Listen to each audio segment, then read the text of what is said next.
श्री स्वामी समर्थ। येत्या गुरुवारी म्हणजेच 21 नोव्हेंबरला या वर्षाचा शेवटचा गुरुपुष्यामृत योग आहे। या दिवशी जर सोनं चांदी खरेदी केली तर ते कधी मोडण्याची वेळ येत नाही आणि यामध्ये दुपटीनं वाढ होते असं म्हटलं जातं।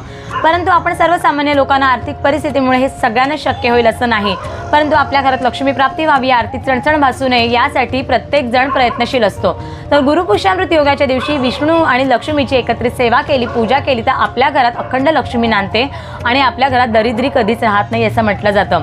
कोणतीही सेवा करताना फक्त घरात पैसा यावा यासाठी सेवा करू नये, तर आपल्या घरात आणि मनात पहिली पॉझिटिव्हिटी निर्माण व्हावी यासाठी सेवा करावी। त्यामुळे जर आपलं मन पॉझिटिव्ह असेल तर लक्ष्मी प्राप्तीचे मार्ग नक्कीच खुले होतात। गुरुपुष्यामृत योग हा संध्याकाळी 4 वाजेपर्यंत आहे, त्यामुळे दिवसभरामध्ये तुम्ही या सेवा कधीही करू शकता। काय करायचं आहे? लक्ष्मी गायत्री मंत्र, विष्णू गायत्री मंत्र, विष्णू सहस्रनाम, व्यंकटेश स्तोत्र, श्री सूक्त, महालक्ष्मी अष्टक या सेवांमधली एखादी तरी सेवा या दिवशी मनापासून अवश्य करून बघा। त्याचबरोबर श्री यंत्र